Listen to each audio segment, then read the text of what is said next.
All right, Niners faithful, let's take a breath and look at the bigger picture.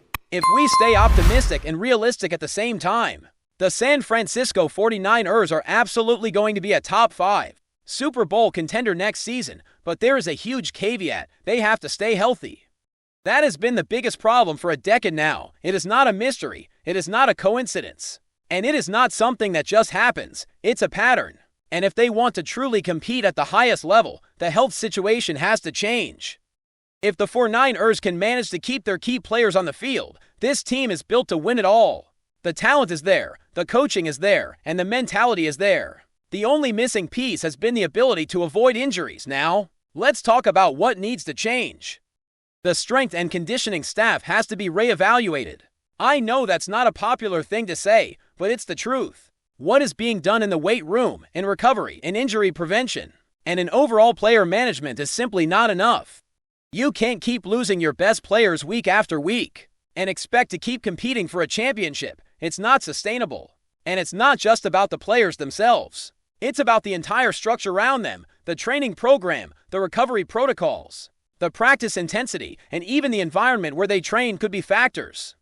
If Jed York needs to look into moving the practice facility or changing the location, then he should get studies done, find out what's happening, and fix it. Because the current situation is unacceptable if the goal is to win a Super Bowl. Let's be real. This season, the 49ers had a real chance. The NFC was wide open, and the opportunity was there for the taking. The top seed in the AFC lost his quarterback to a season-ending injury, and suddenly the path to the Super Bowl looked more open than ever. But the 49ers couldn't take advantage of it because they were too banged up. Injuries cost them. They still made it to the second round of the playoffs, and they did it with a second-string defense and an offense that was far from perfect. That shows the depth and the resilience of this team, but it also highlights the problem. If they had been healthier, there is no doubt they would have been right in the mix for a championship. And that is why this offseason is so crucial. One of the biggest issues that needs to be addressed is the offensive line. This is a unit that has been exposed in the biggest games against the best competition since 2021. And this season, it happened again. The Seahawks, who are the 49ers' main rival in the NFC, exposed this offensive line 3 times. Seattle's defense is young, loaded, and well-coached at every level. They are not going away. You cannot win a Super Bowl with an AVERAGE offensive line. It is just not serious. The 49ers cannot look at that group and say it is good enough. It is not. And what makes it even more frustrating is the lack of confidence that the team will actually improve it. When Kyle Shanahan says Jake Brendel is one of the best centers in the league, it doesn't exactly inspire hope. Brendel may be smart. He may be great at calling protections, and he may be a cerebral player. But that does not automatically make him a top-tier center. And if your offensive line gets exposed against the best teams, that is a problem that cannot be ignored. Then there is the wide receiver situation. The 49ers need to rebuild that room. Ricky Pearsall is a solid player, but the question is whether he can stay healthy, and beyond him, there is nobody who truly threatens defenses vertically. That is a major concern.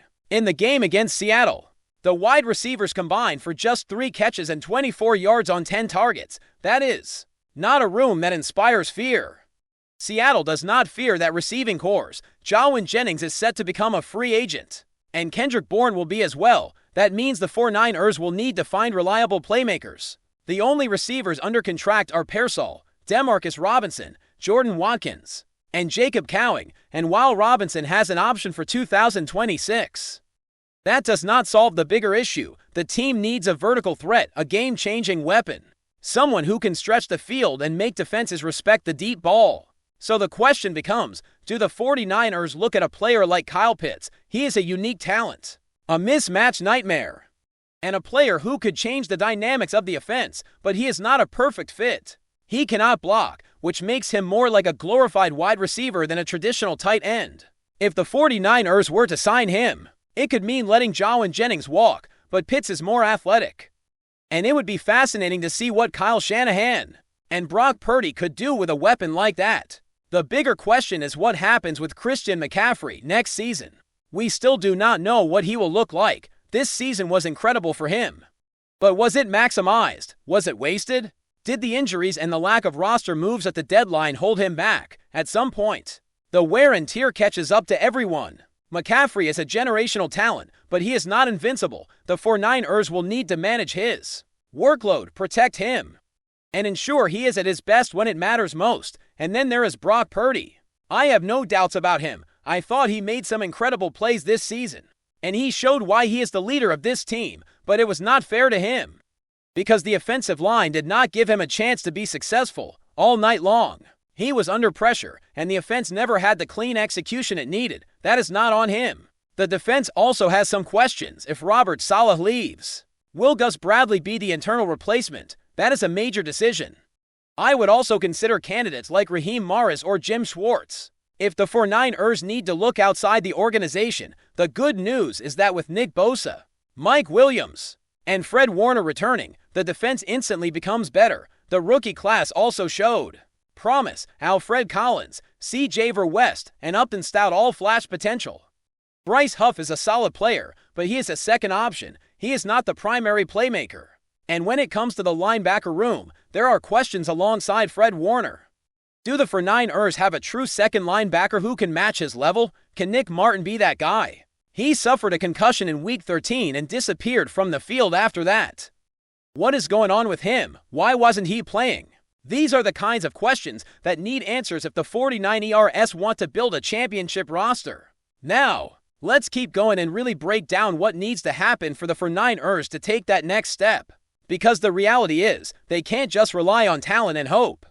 You have to build a roster that is not only elite, but also durable. The 49ers have proven that they can compete with anyone when the pieces are healthy. The question is whether they can finally put together a season where injuries don't decimate the team. If they can, the ceiling is extremely high, but if the same patterns repeat, then this team will be stuck in a cycle of heartbreak and what-if moments. One of the biggest concerns moving forward is the health of the skill positions. Christian McCaffrey is an incredible player, but he has already had a long season and a lot of wear. There is always the risk of the body breaking down, especially when he is asked to carry such a massive workload.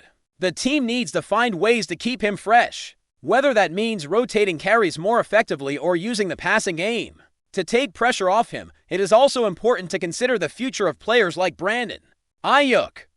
The 49ers are going to need to make decisions that will shape the next few years of the franchise. Ayuk is a big piece of the offense, but if he is not in the picture, then the team must find new playmakers to step up.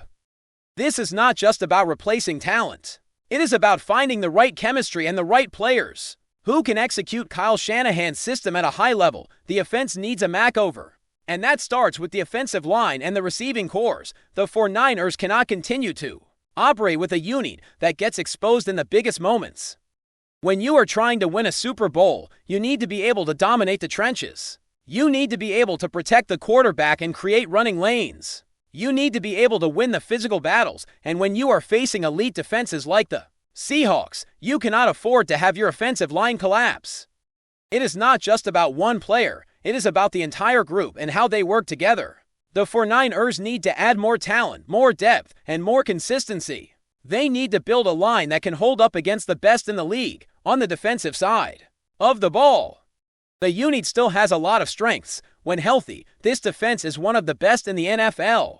But there are still questions, especially in the secondary. The safety play has been a major concern all season long. Malik Hooker is a physical player, but the coverage has been shaky. Marcel Harris has been a liability in coverage, and the team needs to find more reliable options. Jason Pinnock has been in the league for a while, but he has bounced around and has not shown that he is a true difference maker. The 49ers need a veteran safety who can provide stability and leadership. This is a position where experience matters, and the team needs someone who can help organize the back end and make sure the coverage is sound. The cornerback position is also a point of concern. Is Renardo Green the answer? He has shown that he can be solid, but is he good enough to be the true number to opposite Diamador Lenoir? That is a big question. The 49ers need to be able to trust their corners in man coverage and in critical moments. They need a group that can shut down receivers and make quarterbacks uncomfortable. Right now, the depth in the secondary is still a work in progress, and while the rookies have shown promise, it is going to take time for them to fully develop into consistent contributors. The 49ers cannot rely solely on youth. They need a balance of young talent and veteran leadership. The linebacker room also needs attention. Fred Warner is an elite player, but he cannot do it all alone. The team needs a complementary linebacker who can make plays, cover, and provide physicality. If the 49ers can find that piece, it will elevate the entire defense. The front seven has the potential to be dominant, but it needs more support. And the defensive line, while strong, still needs depth. The NFL season is long and injuries are inevitable. You need a roster that can withstand the grind.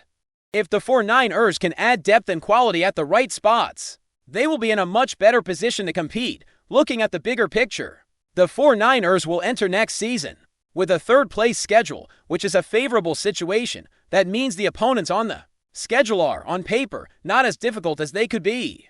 This is a chance for the team to build momentum, get healthy, and set the tone for a deep playoff run, but the schedule alone is not enough. The team still has to address the roster issues and the injury problems. The truth is, it is a joke how many injuries the 49ers have had. You cannot keep repeating the same story and expect different results. The offseason has to be focused on fixing the underlying issues that lead to so many players getting hurt. When it comes to coaching, there are still questions. If Robert Saleh leaves, who will be the defensive coordinator? Will Gus Bradley be promoted internally? Those decisions will shape the direction of the defense. The coaching staff has done a good job in many areas, but the team needs stability and consistency. The leadership has to be able to manage the roster and get the best out of the players. And that includes making the tough calls. The 49ers cannot afford to be complacent. They have to be aggressive in the offseason and make moves that improve the team. Whether that means signing free agents, making trades, or investing in younger players, the team needs to be proactive. In the end, the 49ers have a lot to be excited about. The talent is there, the coaching is strong, and the fan base is one of the best in the NFL. This team has the potential to win it all, but they have to be healthier. They have to be more consistent. They have to be willing to make changes. If they do, the sky is the limit. But if they don't, they will continue to fall short. The next offseason will be crucial, and the decisions made now will determine the future of the franchise. The 49ers are at a crossroads, and it is time to take the next step. But before we dive in, don't forget to subscribe to 49ers Zone and hit the like button on this video. Your support helps us keep bringing you the latest updates on the San Francisco 49ers. And don't forget to share your thoughts on the news in the comments below.